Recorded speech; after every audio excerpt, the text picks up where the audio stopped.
Sabe aquela velha discussão sobre o que mais importa para viver mais? Se é o que está no nosso DNA ou o que a gente coloca no prato? Pois é, hoje a gente vai direto ao ponto para entender essa batalha entre natureza e criação. Essa é a grande questão, né? Será que a nossa história já vem com um roteiro pré-definido pela genética? Ou será que as escolhas que a gente faz todo dia podem, de verdade, mudar o final desse filme? Então, tudo se resume a isso. De um lado, a gente tem a natureza, ou seja, a nossa herança genética, e do outro, a criação, que no nosso caso aqui são os nossos hábitos, especialmente a nossa alimentação. Olha, essa analogia do jogo de cartas é simplesmente perfeita. A ideia é que a gente não escolhe as cartas que vêm na mão, mas a forma como a gente joga pode decidir a partida.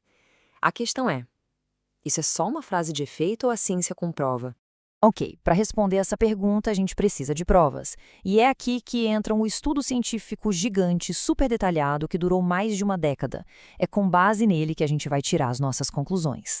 E quando eu digo gigante, não é exagero. Pensa só, os cientistas acompanharam mais de 100 mil pessoas por mais de 10 anos. Eles registraram tudo, os hábitos alimentares, a genética e, claro, a longevidade. Isso cria uma base de dados que é, assim, incrivelmente confiável. E o interessante é que os pesquisadores não focaram em uma única dieta perfeita. O que eles fizeram foi avaliar 5 padrões alimentares diferentes que já são bem conhecidos por fazerem bem para a saúde. Não precisa decorar esses nomes, tá? O ponto principal aqui não são as dietas em si, mas o fato de que todas elas seguem princípios saudáveis bem parecidos. A grande pergunta era: seguir qualquer um desses caminhos realmente aumenta o tempo de vida? E é aqui que os resultados começam a ficar impressionantes. Os dados mostraram um ganho de vida real, sabe? Algo que dá para medir para quem seguir uma alimentação mais saudável. Vamos começar com os homens. Aos 45 anos, aqueles que tinham alimentação mais saudável ganharam, em média, até 3 anos a mais de vida. 3 anos é muita coisa. Para as mulheres, o impacto também foi enorme. Um ganho de até 2 anos e meio de vida nas mesmas condições. São anos preciosos que podem ser conquistados com o que a gente come. Então, olhando o quadro geral, a conclusão é bem clara. Aderir a um padrão alimentar saudável resultou em um ganho de 1 ano e meio a 3 anos de vida a mais para quem tem 45 anos. É uma diferença muito significativa.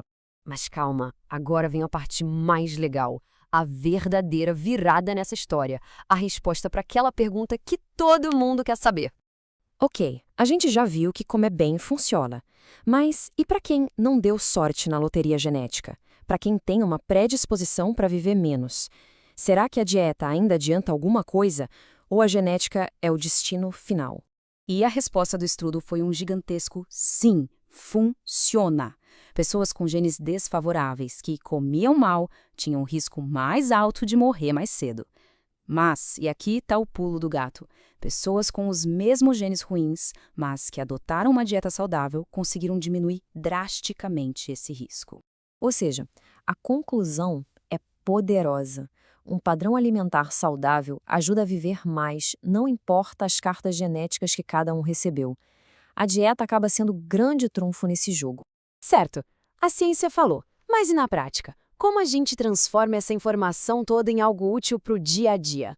Vamos dar uma olhada no que todas aquelas dietas saudáveis têm em comum. O segredo não é nenhuma fórmula mágica. Na verdade, são princípios bem simples. Mais fibras de vegetais, frutas e integrais, preferir gorduras boas, como as de nozes e azeite, cortar bebidas com açúcar e diminuir carne vermelha e processados. São esses os pilares. No fim das contas, a grande lição é que não existe uma dieta perfeita e rígida. O que existe é um padrão de escolhas. E o mais importante é que esse padrão coloca o poder de ter uma vida mais longa nas nossas próprias mãos. E isso tudo nos leva à pergunta final, né?